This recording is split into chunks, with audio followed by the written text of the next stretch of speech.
오늘의 말씀은 사무엘하 9장 1절에서 2절 말씀입니다. 다윗이 이르되 사울의 집에 아직도 남은 사람이 있느냐? 내가 요나단으로 말미암아 그 사람에게 은총을 베풀리라 하니라. 사울의 집에는 종 한 사람이 있으니 그의 이름은 시바라.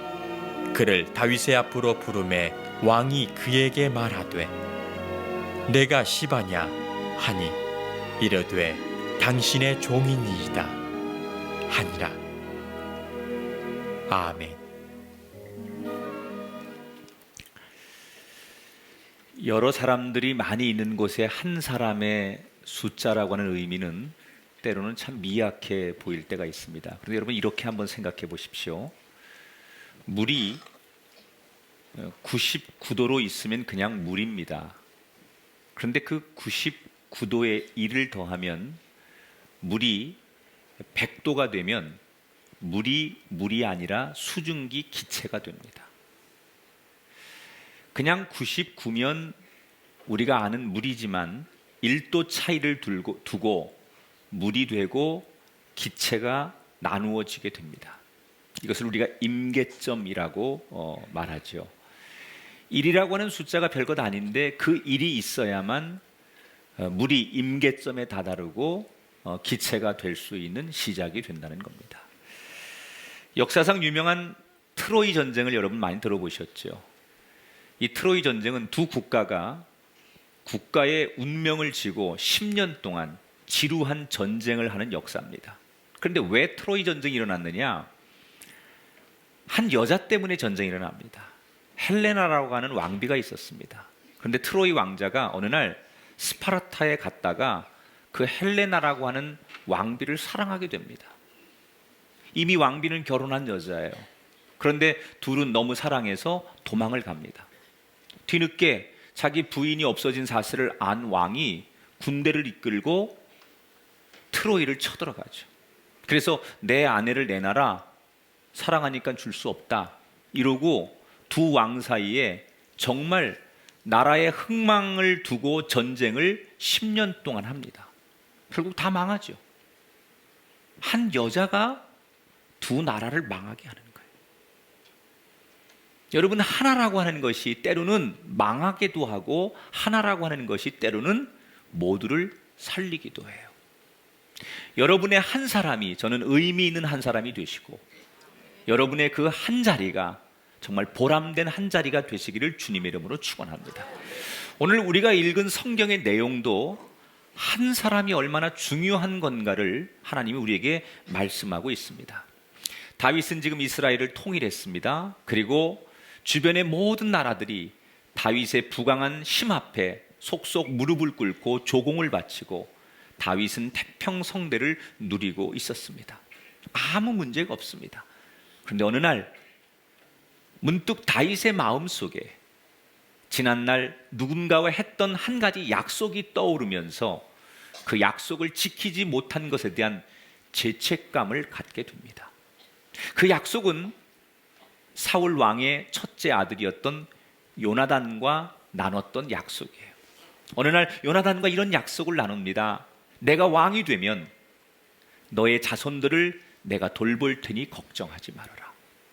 그런데 그런 약속을 찰떡같이 해놓고 왕이 됐는데 자기가 그동안 너무 힘들게 왕이 되었고 험난하게 왕이 되었고 사울 왕으로부터 받았던 고통과 상처가 너무 컸기 때문에 요나단과 했던 그 약속을 새까맣게 잊고 있었어요.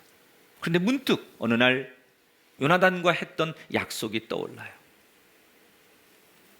그래서 다윗이 그 약속을 지금이라도 지켜야겠다라고 생각해서 혹시 사울 왕조의 자손들이 요나단의 자식들이 이 나라 어디엔가 살고 있다면 찾아보거라. 내가 그들에게 은총을 베풀고 싶다라는 이야기를 합니다. 그게 오늘 1절에 나오죠. 볼까요? 다윗이 이르되 사울의 집에 아직도 남은 사람이 있느냐? 내가 요나단으로 말미암아 그 사람에게 은총을 베풀리라 하니라. 여러분, 다윗은 사울 왕으로부터 인생의 가장 소중한 젊은 시절 10년을 잃어버린 사람이에요. 그 사울 왕의 시기와 미움 때문에 광야를 전전하면서 사람 같지 않은 인생을 살았던 사람이에요. 그래서 사울에 대한 분노가, 그 집안 식구들에 대한 미움이 다윗에게는 있을 수밖에 없어요.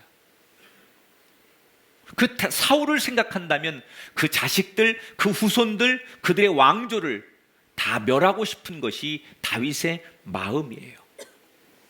그러나 다윗은 하나님이 가르쳐준 말씀을 실천하고 싶었어요. 원수를 사랑하라. 여러분, 우리가 때로 살다 보면 나에게 힘들게 했던 사람, 그 사람을 우리가 원수라고 하죠. 나를 힘들게 했던 사람을 우리는 다 원수라고 해요.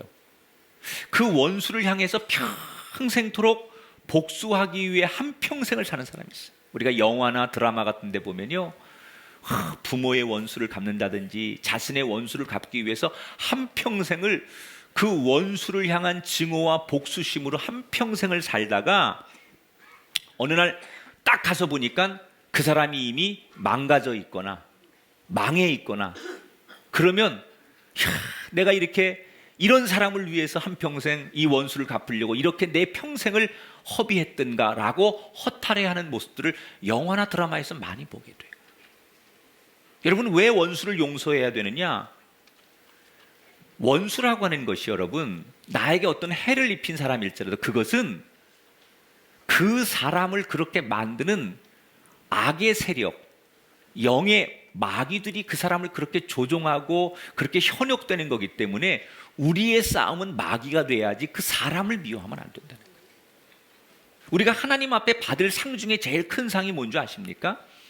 나를 사랑하는 사람들, 그 사람들 수십 명을 내가 사랑해주고 잘하는 건 누구나 다 할 수 있어요. 그런데 나를 사랑해주는 사람 수십 명을 사랑하는 것보다 내가 원수라고 생각하는 그 한 사람을 사랑할 수 있다면 하나님은 그 사람에게 더 큰 상급을 주시는 거예요. 그래서 성경이 말한 대로 내 원수를 사랑해라.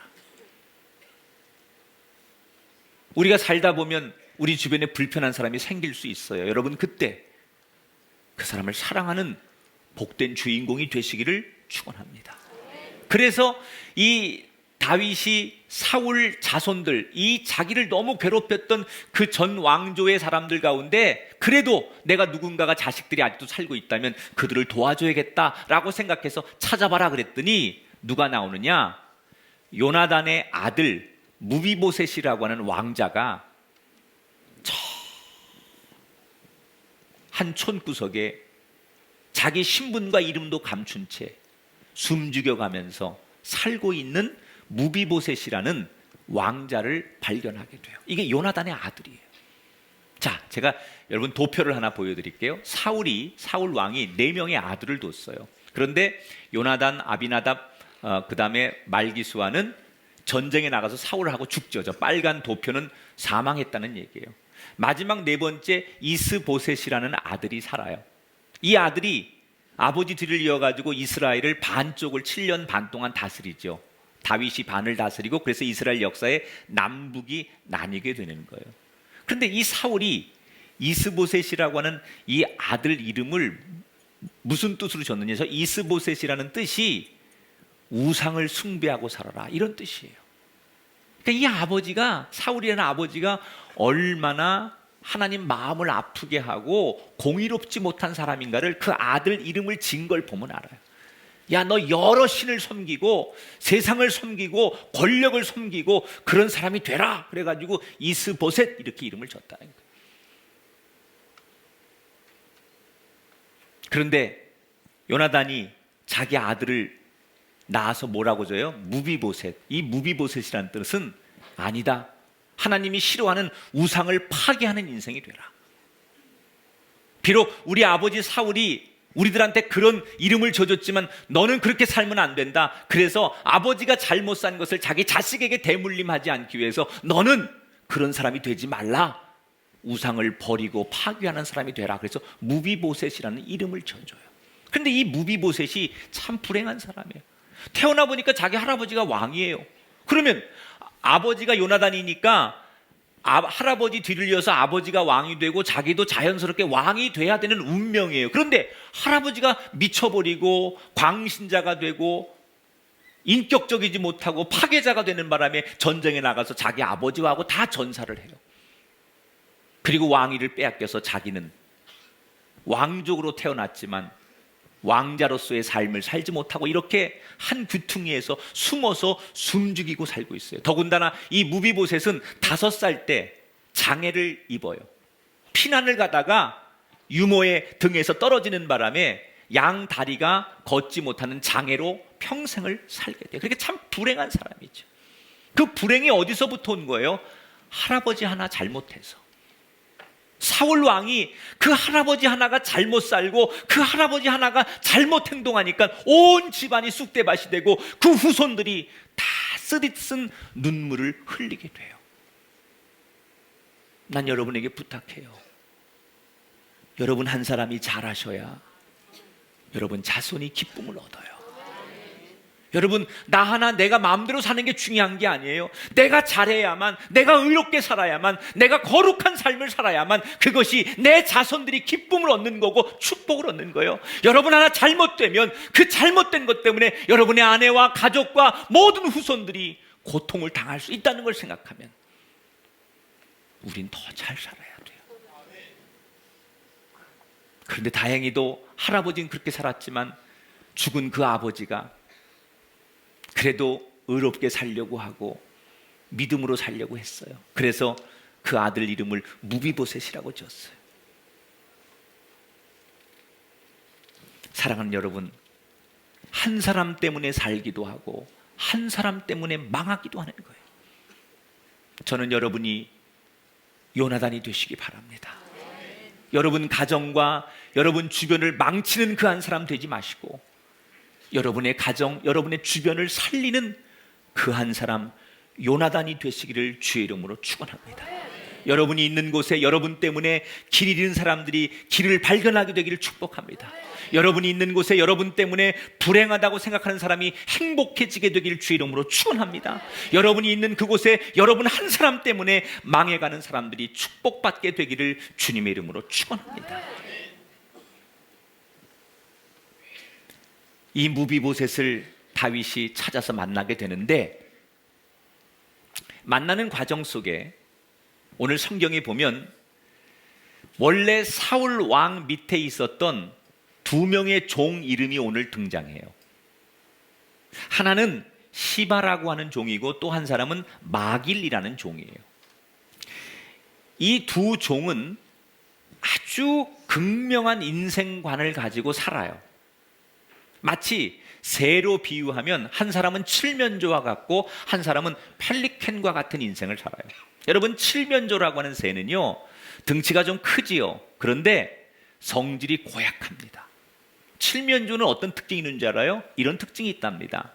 이 칠면조들이 무리를 지어서 다니다가 동료 중에 한 명이 다쳐서 피를 흘리면 다른 이 동물들은 본능적으로 자기 동족을 보호하고 동료들을 보호하는데 칠면조는요 자기 동료 중에 누가 하나 쓰러져서 피를 흘리면 모두 다 달려들어가지고 더 그 상처난 곳을 막 쪼아대가지고 그 동료가 더 철철 피를 흘리기 위해서 죽게 만든대요.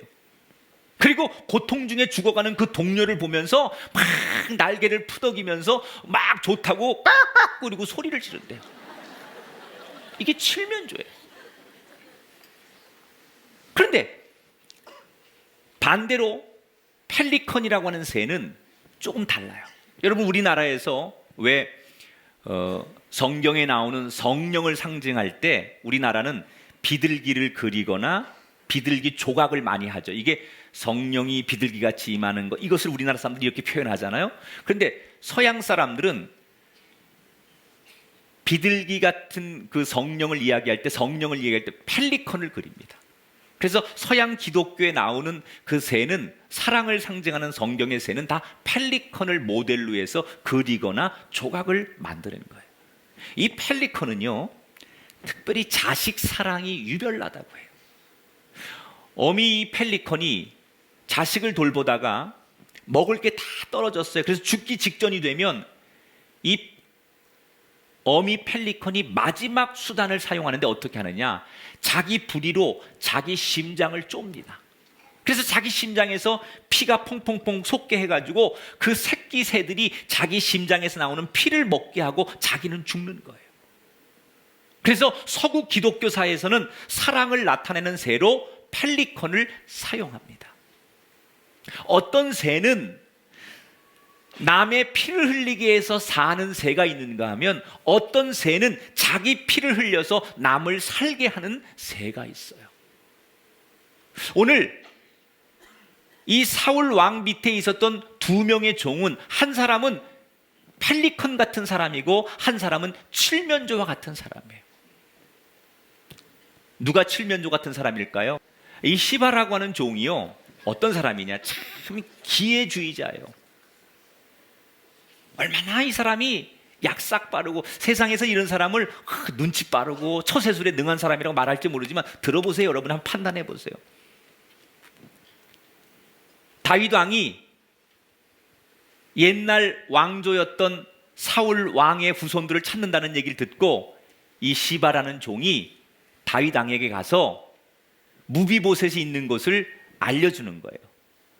그런데 뭐라고 소개하냐면 3절에 보니까 시바가 왕께 아뢰되 요나단의 아들 하나가 있는데 그 사람은 다리를 저는 사람입니다. 이렇게 얘기해요. 자, 여러분, 이 표현이 그냥 글로 읽으니까 이런 표현이지만 사실 이 문맥 속에는 이 시바라고 하는 종이 자기 왕자님 아니에요. 자기가 모셔야 되는 주인이에요. 그런데 왕한테 뭐라고 소개를 해요? 다리를 저는 비하한 장애인입니다. 무능한 사람이라. 다시 말하면 형편없는 무능한 사람입니다. 이렇게 소개하는 거예요. 이 시바라고 하는 사람의 제일 중요한 임무는 뭐예요? 자기 주인을, 자기가 태어나서 한 번 모셨던 그 주인을 평생 모시는 게 이 시바가 할 일이에요. 그런데 어느 날 세상이 뒤바뀌니까, 새로운 왕이 들어오니까 그 힘의 논리에 의해서 자기 주인을 버리고 새로운 세상으로 자기 주인을 버리고 도망쳐요. 그리고는 기껏해서 오랜만에 자기 주인을 소개하는데 왕에게 뭐라고 해요? 비하하고 무능한 사람이라고.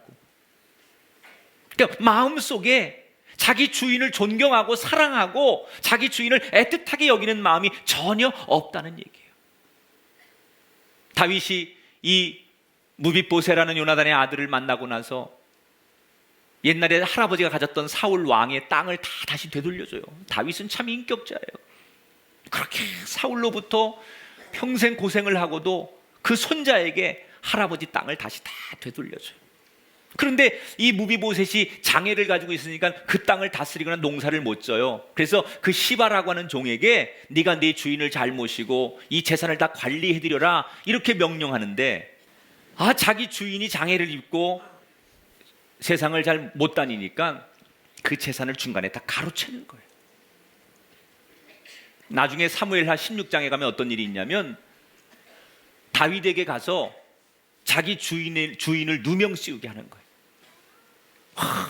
우리 주인이 당신이 빨리 왕자에서 밀려나거나 죽기를 바랍니다. 그래서 새로운 시대 왕이 자기가 되려고 그렇게 꿈을 꾸고 있습니다. 이렇게 거짓말로 자기 주인을 어려움에 빠뜨리기 위해서 누명을 씌웁니다. 아주 이 사람은 못된 사람이에요.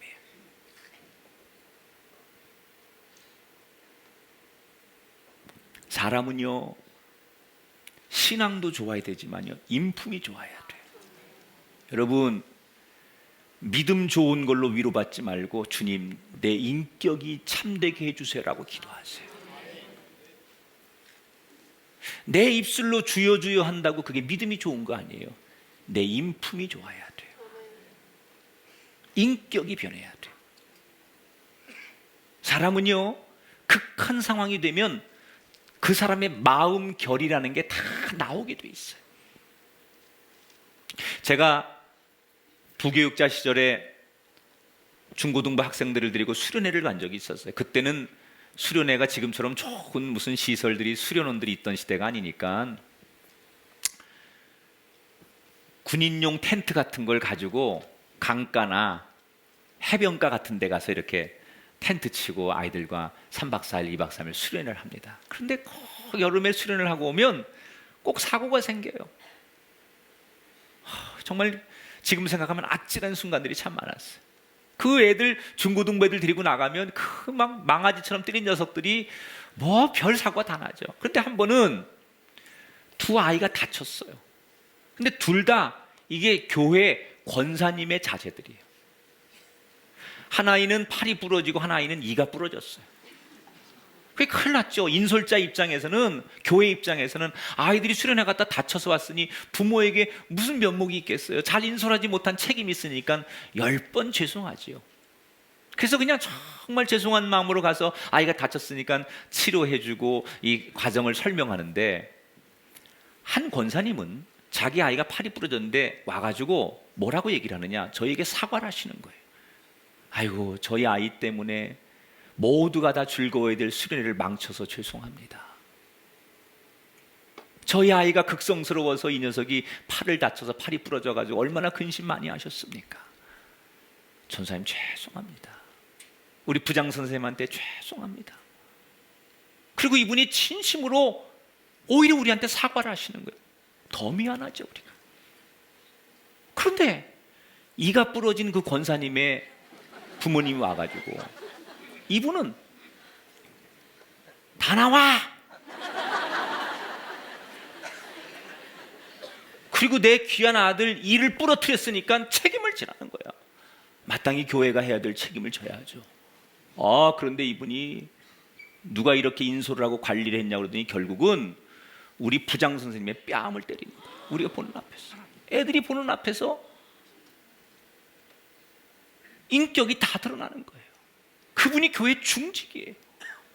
뺨을 때리고 나중에 이분이 화가 나니까 뭐라냐, 담임 목사님이고 부목사고 다 와서 자기 앞에 무릎 꿇어야 용서한다는 거예요.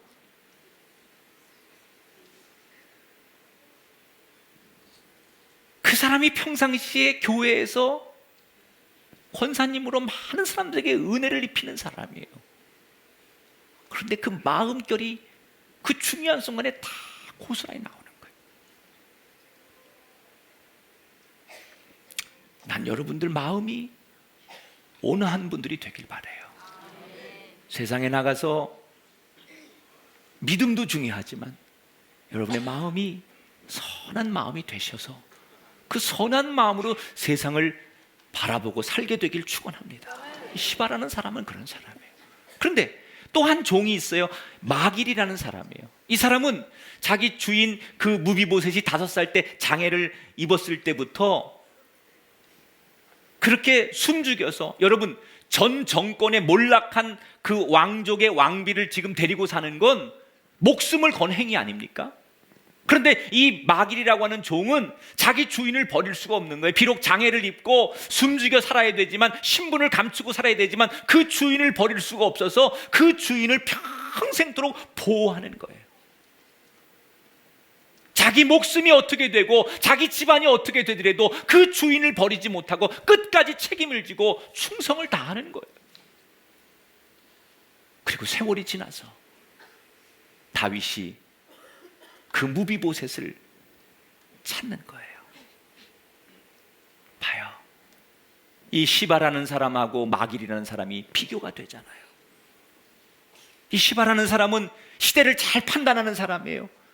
무슨 사다리 타듯이 잘 옮겨 타, 막 싹싹싹싹 눈치도 빠르고, 그래서 출세지향적이에요. 그래서 돈도 벌고 지위도 얻고 사람들로부터 인정을 받았을지 몰라요. 그러나 여러분 지금 들어보시는 대로 역사가 평가할 거고 하나님이 평가하실 거 아닙니까? 아무리 그렇게 기회를 얻어서 돈을 얻고 명예를 얻고 자기 목적하는 걸 이루었을지라도 이 사람의 인생이 과연 행복하고 이 사람의 자손들이 과연 잘 됐을까요?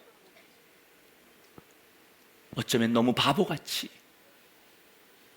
그죠? 한 번 섬긴 그 주인을 끝까지 섬기는 마길 같은 사람이 현대인들의 눈에 보면 바보 같고 어리석은 사람처럼 보이지만, 마길 같은 사람이 있었기 때문에 그 무비보셋이 버림받지 않고 그 장애를 입고도 여기까지 살아와서 드디어 다윗에게 은혜를 입는 그런 날이 찾아오는 거예요. 저는 오늘 이 성경을 대하면서 이렇게 묵상해 봤어요. 하나님, 내 인생이 누군가에게 혹 시반은 아닙니까? 나로 하여금 누군가에게 내가 마길이 되게 하옵소서. 여러분에게도 이 두 이름 앞에 여러분을 대입해 보기를 원해요. 여러분의 삶이 누군가에게 시바 같은 인생입니까? 아니면 누군가에게 마길처럼 누구를 살리는 인생입니까?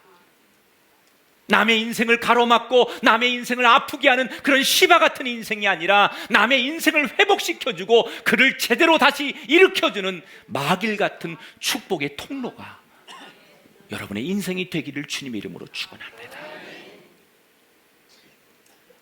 다윗이 이 무비보셋을 만났어요. 그리고 네가 내 친구 요나단의 아들이냐? 그 사울 왕의 손자냐? 그러면서 그 장애로 한평생을 그렇게 초라하게 살아갔던 무비보셋을 안아주면서 다윗이 뭐라고 말해요? 내가 너에게 은총을 베풀리라. 은총을 베풀리라. 여러분, 이건 큰 은혜예요. 옛날 이 왕족 시대에는요, 옛날 그 다른 왕족들은 다 멸하는 거예요. 그래야 후환이 없는 거예요. 그래서 우리 조선의 역사에 보면요, 왕족을 멸할 때는 그 가문을 멸할 때는 씨를 말린다고 그러잖아요. 어떤 것도 살려두지 않는 거예요. 이게 보통 관례라고요. 그런데 그 자기의 원수였던 사울 왕이 몰락했지만 그 씨가 살아있는데, 후손이 살아있는데 다윗은 그를 축복해줘요. 은혜를 베풀어요. 근데 여기서 말하는 이 은혜가 뭐냐? 1절에 보면 내가 요나단으로 말미암아 그 사람에게 무비보셋이죠. 내가 무비보셋에게 은총을 베풀리라 그랬는데 이 은총이란 말이 히브리어로 뭐냐? 따라합시다. 헤세드. 다시 한번 헤세드. 헤세드라는 얘기가 뭐냐면요, 높은 사람이 아랫사람에게 아무런 대가를 바라지 않고 주는 거, 어떤 대가가 없어, 그냥 주는 거예요. 아무런 바라는 거 없이 그냥 주고 싶어서 주는 걸 우리가 은총이라고 해요. 그걸 은혜라고 해요. 그 단어를 지금 다윗이 무비보셋이라고 하는 이 왕자에게 은혜를 베푼데 이것을 이때 히브리어로 성경에 헤세드라고 기록했다는 거예요. 그런데 성경에 보면 하나님께서 죄 많은 우리들을 구원하실 때 아무 조건 없이 독생자 아들 예수 그리스도를 이 땅에 보내셔서 우리를 구원하실 때 썼던 그 은혜를 뭐라고 쓰느냐? 헤세드라고 썼어요. 그러니까 다윗이 지금 이 무비보셋에게 베푼 이 은혜가 헤세드라면 하나님께서 우리에게 베푸신 은혜가 헤세드라는 거예요. 할렐루야.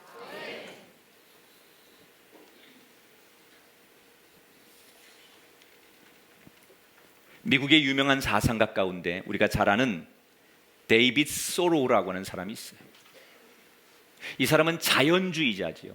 인간이 자연으로 돌아가야만 행복할 수 있다, 이것을 늘 주장했던 자연주의 사상가예요. 근데 이 소로우가 자연에 들어가 살면서 유명한 그 명언들을 많이 남기죠. 근데 소로우 얘기 가운데 제일 유명한 얘기 이런 게 있습니다. 나쁜 일은 1000번을 자르는 것보다 뿌리를 한 번 쳐내는 것이 낫다, 이런 얘기를 해요. 여러분, 만약에 죄의 뿌리가 있는데 가지를 수천 번 치는 것 가지고는 안 된다는 거예요. 그 죄의 뿌리가 송두리째 뿌리채 뽑혀야만 그 사람이 죄에서 이기는 자가 되고 죄에서 자유한 자가 되는 거예요. 아무리 가지 쳐도 그 뿌리가 계속 있는 한 계속 또 나오는 거예요. 이 얘기가 무슨 얘기일까요? 우리 삶이 겉만 뭐 정화되고 겉만 무슨 훈련 받는다고 되는 게 아니라 근본이 바뀌어야 된다는 게, 근본이. 완전히 그의 인격이 바뀌어야 된다는 거예요. 속사람이 바뀌어야 된다는 거예요. 근본 자체가 뿌리채 완전히 바뀌어야만 새로운 사람이 된다는 거예요. 여러분, 이 무비보셋이 다윗이 베푼 은혜, 헤세드의 은혜를 입어서 평생 장애인으로 자기 종 밑에서 얹혀 살던 옛날엔 왕자였지만 자기 종 밑에서 자기 신분과 이름도 감추고 그렇게 비참하게 살던 이 무비보셋이 다윗이 베푼 헤세드의 은혜 때문에 할아버지가 가졌던 그 영토를 다 다시 회복하고 무슨 특권을 위해 7절을 한번 볼게요. 7절을 봐요. 다윗이 무비보셋에게 베푼 은혜예요. 같이 읽어봐요. 시작. 내가 반드시 내 아버지 요나단으로 말미암아 내게 은총을 베풀리라. 내가 내 할아버지 사울의 모든 밭을 다 내게 돌려주겠고 또 너는 항상 내 상에서 떡을 먹을지니라. 여러분, 다윗 참 멋있는 사람이에요. 이 당시 땅이라는 것은요, 권력이고 힘이고 땅은 농경시대 최고예요. 그런데 욕심 없이 그 할아버지에게서 뺏은 걸 손자에게 다시 다 되돌려주는 거예요. 그리고 뭐라고 그래요? 너를 내 상에서 항상 음식을 먹게 만들어주마. 이 말은 최고로 존귀하게 대해주겠다는 거예요. 여러분, 대통령하고 아무나 밥 먹습니까? 대통령하고 가서 밥을 먹는 사람은 귀한 사람이에요. 아무나 밥 먹는 게 아니에요. 왕이 내 옆에서 항상 내 상에서 늘 어느 때나 음식을 먹게 해주겠다는 얘기는 너를 내 아들처럼 여기겠다는 거예요. 가장 귀하게 여기고 가장 귀한 특권을 너에게 주겠다는 얘기예요. 이 무비보셋은 인생이 바뀐 거예요. 평생 그렇게 살 줄 알았어요. 저주받은 인생으로 걷지 못하고 그렇게 한 곳에서 종한테 얹혀 살고 있는 비참한 인생, 너무 초라하고 한많은 인생, 그렇게 숨어 살던 인생, 마지못해 살던 인생, 그게 무비보셋의 인생이었는데 다윗이 베푼 헤세드의 은혜 때문에 그의 인생이 근본적으로 바뀌었어요. 이제는 모든 사람들이 부러워하고 모든 사람들이 존귀 여기고 모든 사람들이 박수 쳐주는 그의 인생으로 어느 날 그의 인생이 바뀌어버렸어요. 여러분, 이 무비보셋이 다윗에게 헤세드의 은총을 입었다면 저와 여러분은 하나님 앞에 똑같은 헤세드의 은총을 입은 사람인 줄 믿습니다. 우리는 죄 때문에 하나님을 거역했기 때문에 원래는 은혜를 누릴 자격이 없는 사람이에요. 그런데 하나님은 우리에게 헤세드의 은혜를 베푸셔서 우리가 지금도 이 세상을 누리게 살게 하고 계십니다. 여러분, 우리가 하나님을 어떻게 아버지라고 부를 자격이 있습니까? 그런데 하나님께서 우리에게 일방적으로 아무 조건 없이 헤세드의 은혜를 베푸셔서 우리 모두를 하나님의 자녀로 살게 하시고 오늘도 이 자리에 나와서 하나님을 찬송하고 하나님을 아버지라고 부를 수 있도록 우리의 삶의 근본을 바꿔주신 거예요. 우린 그 헤세드의 은혜를 입은 사람이에요.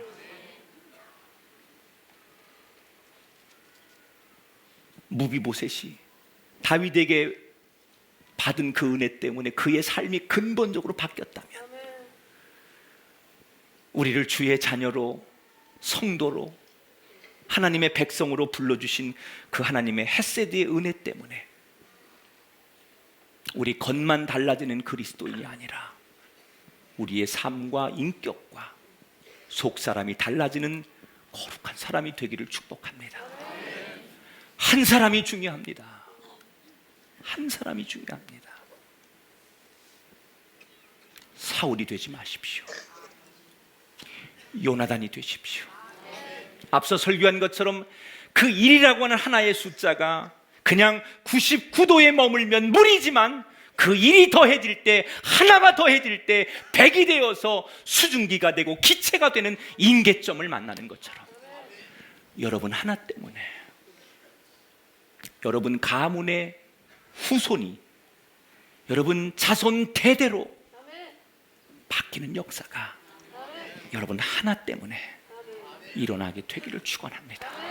여러분 이번 주에 나가 여러분 일하는 여러분의 직장과 일터에 여러분 하나 때문에 여러분의 일터가, 여러분의 기업이, 아니 이 역사가 그 한 사람 때문에 바뀌는 축복이 여러분을 통해서도 나타나게 되시기를 주님의 이름으로 축원합니다. 여러분 한 사람이 중요합니다. 그 사람이 나이기를 소망하는 아름다운 저와 여러분 되기를 주의 이름으로 간절히 축복합니다.